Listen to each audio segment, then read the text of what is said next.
हाँ जी, रतनमान जी, आपको इस जो किसान का आंदोलन हुआ है, इसमें जस्ट पहले आपको उठा लिया गया घर से, तो उससे आपका जो आंदोलन है हरियाणा के किसानों का, जो आप लीड करने वाले थे, कितना प्रभावित हुआ उससे?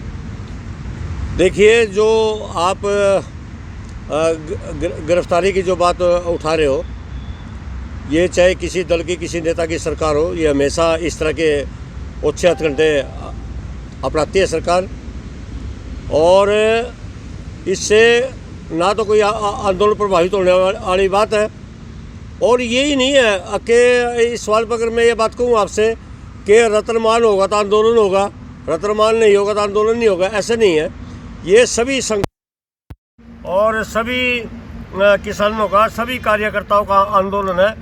अगर सरकार ने हमें ही जेल में डाल दिया तो पीछे हमारी जो सेकंड लाइन की जो टीम है उन्होंने पूरी तरीके से काम किया, और जिस तरह की उनकी जिम्मेवारी थी उन्होंने उसका किया, और किसान अपने लक्ष्य में इतना करने के बावजूद भी सफल रहा, और दिल्ली पहुंचने में सभी किसान संगठन, सभी किसान पहुंचने में सफल रहे हैं। आज तक देखने में ऐसा आया है कि जो आंदोलनकारी होते हैं, सड़कें वगैरह फाड़ना, सड़कों को तोड़ना, सरकारी संपत्ति को नुकसान पहुंचाना, ये आंदोलनकर्ता जो होते हैं उनका काम होता है। लेकिन इस बार जो है ये उल्टा हुआ है कि सरकार ने किसानों को रोकने के लिए अपनी सड़कें तोड़ दी, अपनी संपत्ति को नुकसान कर दिया, अपनी जनता का नुकसान कर दिया।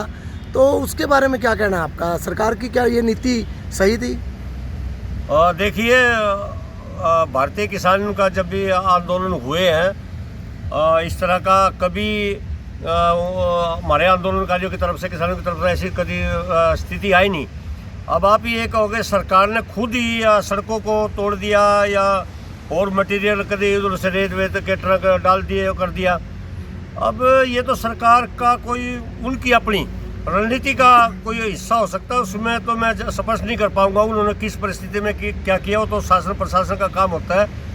लेकिन नुकसान तो हुआ ही है, इससे तो इनकार सरकार भी नहीं कर सकती, हम भी नहीं कर सकते। जब बड़ी बड़ी सड़कें टूटी या और कोई इस तरह का हो तो नुकसान तो हुआ है। इसमें किस किस स्टेट के किसान नेता जो हैं इस आंदोलन के अंदर शामिल हैं?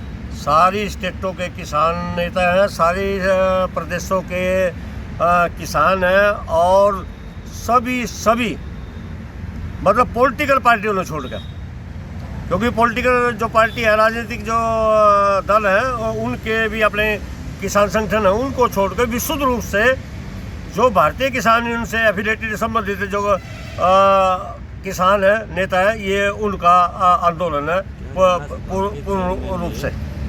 हमारे मुख्यमंत्री मनोहर लाल का कहना है कि हरियाणा के किसान जो है ना इस आंदोलन के अंदर शामिल ही नहीं है, उसके बारे में क्या कहना है? पता नहीं उन्होंने किसे उसमें, वो तो बयान मैंने तो नहीं सुना, अखबार में जरूर ये बात तो मैंने देखी है, और पता नहीं उनका किस परिस्थिति में ये कहना है।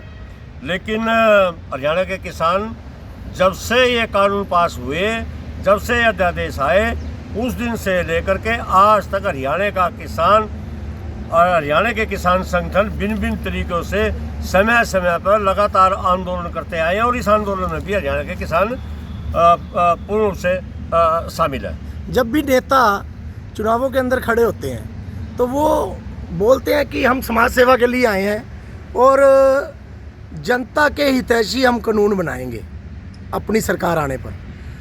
तो इतने ज़्यादा इस कानून के अंदर विरोधाभास आया है, तो उसके लिए मतलब इनको क्या ये सही है कि भाई ये कानून फिर भी अपनी बात से ये वापस नहीं आना चाहते?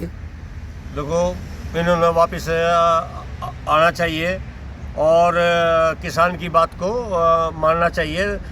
देश का किसान है, देश का अन्न पैदा करके पेट भरते हैं हम, अन्नदाता का दर्जा किसान को मिला है, और इस तरह की बातें वो करके किसान को हताश करना सरकार के लिए ठीक नहीं होगा। और इनका कानूनों को सरकार ने बड़े प्यार से किसान को गले लगा करके सरकार इसमें निर्णय ले। जो किसान हैं वो सड़कों पर हैं, और नरेंद्र मोदी द्वारा, अपने देश के माननीय प्रधानमंत्री द्वारा मन की बात में आज भी यही बोला गया है कि ये किसान के हितैषी कानून है, और किसान इसको समझे, तो उसके बारे में क्या कहना है? देखो, किसान बौड़ा होता है नहीं। और क्या आज से पीछे 40-50 साल की बात करी जावे, तब तो चलो हमारे पूर्वज जो अनपढ़ थे, नहीं इतना होता था पढ़ने लिखने का। ये तो किसानों के बच्चे भी अच्छी शिक्षा ग्रहण करके रही। प्रधानमंत्री जी कहते हैं ना कि ये किसानों के हित में है, तो किसानों का हित का ठेकेदार है कि प्रधानमंत्री, ठीक है, देश का प्रधानमंत्री है। अरे किसान हम अपने हित को अच्छी तरह से पहचानते हैं। और फिर मेरे तो सीधी सी बात है, प्रधानमंत्री जी व्यू जो आप किसानों का फायदे का सौदा जो बता रहे हो ना, इसे ना अपने आप ही रखो, हमने नहीं चलता यूँ जी, मैंने नहीं चलता, मेरे साथ धक्का क्यों हो रहा है, क्योंकि ये फायदा नहीं है। और आपने अभी सवाल किया था कि ये वायदे करते हैं चुनाव में। मेरे देश के पॉलिटिकल नेताओं की, चाहे वो प्रदेश में चाहे देश में, झूठ बोल कर ही सत्ता लेने की फितरत है हमारे नेताओं की। हमेशा ये नहीं, ये सभी इतना झूठ बोलते हैं चुनाव के दौरान में। प्रधानमंत्री जी ने भी कहा था 15 लाख रुपया होंगे खाते में, आज सारे मुंह बैक बाट देख रहे, आज तक 15 रुपये भी नहीं आए खाते में। तो ये तो झूठ बोलकर जनता को बरगलाएगा। जनता सोचती हुई शायद यूँ आया यूँ भला करेगा, इनके कोई दावे मदम नहीं। ये कपट से, झूठ से, झूठे वायदों से सत्ता हासिल करने का हमारे नेताओं का प्रयास रहता है। आपका कहना है कि किसान जो है उसको तो इससे नुकसान है, लेकिन उसके अलावा हमारे देश की जनता को ये जो किसान कानून बनाए जा रहे हैं, देश की जनता को उससे क्या फ़र्क पड़ने वाला है? इसका प्रत्येक नागरिक को इसका असर पड़ेगा, चाहे वो कमाने वाला है चाहे खाने वाला है। कारपोरेट के लोग, धनाढ्य लोगों को ये सारा खरीद का, फसल का काम धंधा उनके हवाले कर दिया है। 3 कानून के नाते में खुले और सादे शब्दों में आपसे बताना चाहता हूँ कि जो इस खेती किसानी में जो बहुत सारे लोग काम करते थे, मंडियों में, लेबर में, और में, कितना सारा किसान की जिनिस पर लोगों को काम मिलता था, उनको रोजी रोजगार मिलता था, ये सारा तोड़ ताड़ कर समेट कर 5-4 पूंजीपतियों के हवाला करने चाहते हैं ये सरकार। और वो ताकि उनकी मोनोपोली चले, वो कितना भी स्टॉक कर ले, उस स्टॉक को कब दे किसी को, कब ना दे, उनके ऊपर किसी तरह का कोई कानून नहीं है, कोई पाबंदी नहीं है।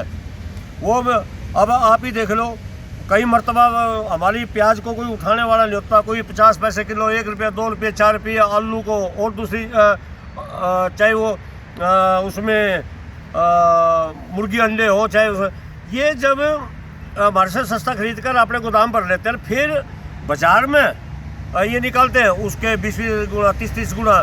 वही प्याज 70-80, 100 रुपये अभी भी की आपके सामने। किसान का तो नहीं कोई 20 रुपये में भी लेना आया घर पर।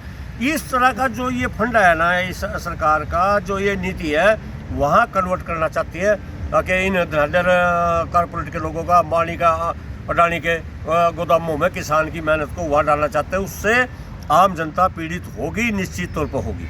जो सरकार है ये वैसे देखा जाए तो हमेशा सरकार अपने वायदों के अनुसार जनता के लिए बनाई जाती है और जनता के हित में जो है काम करती है।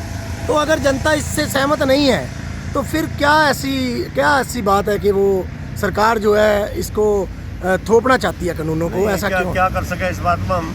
ये सरकार अगर जनता की बात नहीं मानेगी या किसान समुदाय की बात नहीं मांगे, हमारे पास तो फिर एक हथियार है, चुनाव आवा है, या जनता रगड़ा मार देगी ठाक है, और लाठी गोली हमने कोई आमने सामने कोई इस तरह का तो हम कर नहीं सकते, ना हो सकता, ना करना चाहिए किसी ने।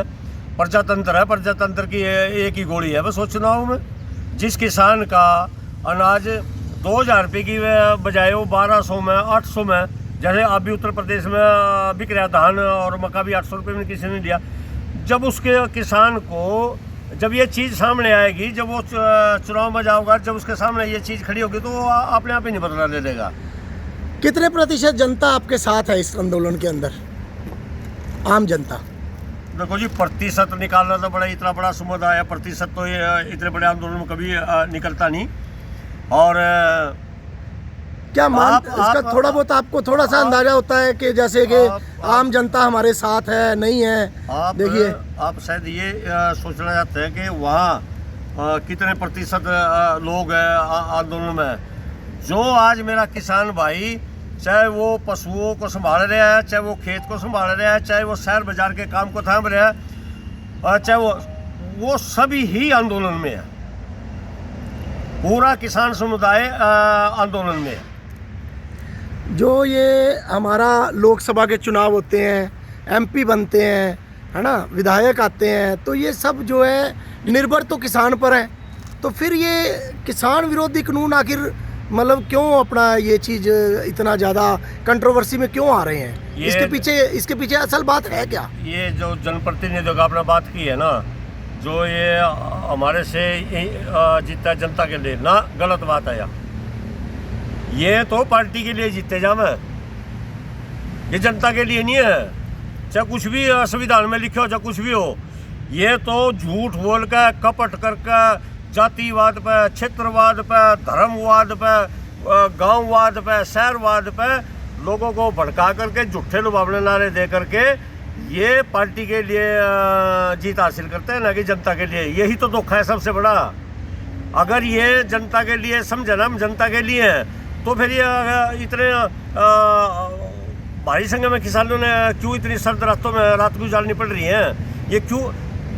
अगर ये जनता के होते तो क्यों नहीं वहाँ पहुँचते जाकर के किसानों के बीच में? ये क्यों नहीं किसानों को उठाते, उठो भाई, ये काम आ रहा है संसद में और हम इस काम करके देंगे। वो हमारे हैं ही नहीं, और ना रहे, ये नहीं हमारे नहीं है। ये इस सारे जो प्रोपोगंडे के पीछे, जैसे कि अब किसान आंदोलन हुआ है, किसान सरकार की मनोस्थिति को समझ चुका है, लेकिन अब आगे का क्या आपकी रणनीति किसानों की रहने वाली है? देखो, हम रणनीति भी बनती रहेंगी जैसे जैसे परिस्थिति आएंगी। हम और कर भी क्या सकते हैं? इससे आगे क्या कर सकते हैं? आप ही बता दो, क्या हमारी रणनीति रहनी चाहिए?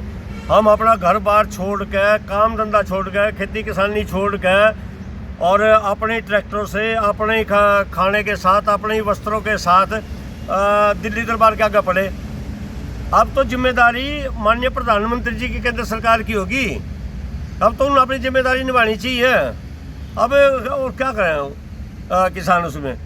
लेकिन कल हमारे जो गाजीपुर में जो नाका लगे है, जो किसान वहाँ पर बैठे हुए हैं, माननीय राकेश टिकैत जी जो हमारे राष्ट्रीय प्रवक्ता है, युद्धवीर जी जो हमारे राष्ट्रीय महासचिव हैं, तो आगामी संदेश के लिए और रणनीति के लिए कल वहाँ 1 बजे गाजीपुर में उत्तर भारत के जो हमारे किसान संगठन के नेता हैं, जो भी कल वहाँ पहुँच सकेंगे, आंदोलन में भी हैं, लेकिन कल वहाँ आगामी आंदोलन के बारे में चर्चा करेंगे। आम जनता और किसानों के लिए आपका क्या संदेश है? हमारा संदेश तो नहीं मैं दे सकता, मैं तो अपील कर सकता हूँ, हाथ जोड़ सकता हूँ। और अब देश का अन्नदाता संकट में है, बहुत कठिन परिस्थिति से गुजर रहा है। ऐसे कानून उनके ऊपर थोप दिए गए हैं। अब जब देश का किसान अन्नदाता ही मतलब ख़त्म हो जाएगा, तो आम जनता ने उसका खामियाजा भुगतना पड़ेगा। अब तो किसान का, मजदूर का सारा काम धंधा खेती का एक ही था। अब तो अडानी अंबानी की खेती होने लग रही है। इतना इसका गलत असर आएगा, इसका खामियाजा, इसका नुकसान हर देशवासी को भुगतना पड़ेगा। मजदूरों ने, मैं कह चुका हूँ, मजदूरों ने भुगतना पड़ेगा। जो कोई मंडी में काम करे था, जो कोई करे था, ये सीधा सीधा इस पर खेती किसानी पर कब्जा करने का मोदी सरकार का प्रयास है। इस कानून के माध्यम से अडानी अंबानी का नाम आ रहा है लगातार, तो ये चीज़ आपको कहाँ से पता चलती है कि भी वो अडानी अंबानी को ही ये सब सौंपने वाले हैं? ऐसा है, ये सारा BSNL ठप कर दिया, यह सारी रेलवे है, ये सारे प्राइवेट लोग हैं। जिस महकमे का भारतीय लिखा होता नहीं, चाहे भारतीय खाद्य निगम था, भारतीय डाकतार था, चाहे वो भारतीय रेलवे थी, तो इस तरह के धनी में सारे प्राइवेट सेक्टर में डूब जाओ। और आप पर मैं ले लेंगे कि रेलवे ने, आप पर हमारी क्षमता है क्या उसका करने की? अंबानी अडानी को तो सारा जो जियो का सारा तो सौंप दिया, BSNL का दम निकल गया, MTNL का दम निकल गया। और जियो कहाँ पहुँच गया। और चलो और नहीं तो एक छोटा सा उदाहरण मेरे सामने है, अभी मुझे पूरा फिगर तो याद नहीं, इस साल में हमारी अडानी की कितनी मतलब परसेंटेज में इनकम बढ़ हम सोच भी नहीं सकते। वो क्यों बढ़ रही है? खुली लूटने की आज़ादी दे रखी, सारा उसका हवाले कर दिया। और जिस तरह का ये कानून में जो प्राइवेट सेक्टर में खरीद की बात कर रहे हैं, आज़ादी देने की बात कर रहे हैं, वो तो हमारी अडानी जैसे ही करेंगे।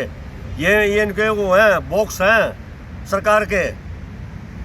और तो मैं ज़्यादा शब्द नहीं प्रयोग करना चाहूँगा, लेकिन उनके हवाले सीधी इनकी नीति है करने की। किसानों के हित में अगला कदम आपका क्या है? किसानों का तो हित में आंदोलन में है। मेरे पास तो कोई उनके हित सुरक्षित नहीं है। किसान सारे आंदोलन में खड़े। मैं तो माननीय प्रधानमंत्री जी से आपके माध्यम से केंद्र सरकार को और ये बस अपील ही करना चाहता हूँ कि अन्नदाता के साथ उनको गले लगा करके और जो उनकी बात है उनको मान लेना चाहिए।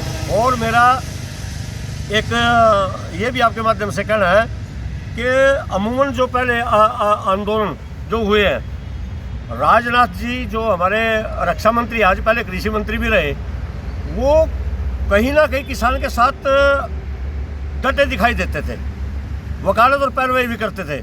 लेकिन अब की बार वो कहाँ क्यों मौन है, कहाँ गौण है, क्यों किस परिस्थिति में है, तो मेरा उनसे भी ये है कि वो सरकार में है, अच्छे ओहदे पे हैं और किसान परिवार से, किसानों के कई मामले में जुड़े भी रहे हैं। और मैं पुनः सरकार से और इनसे ये आग्रह करूँगा कि किसान हित में ये फैसले और ये कानून वापस ले जाए। धन्यवाद।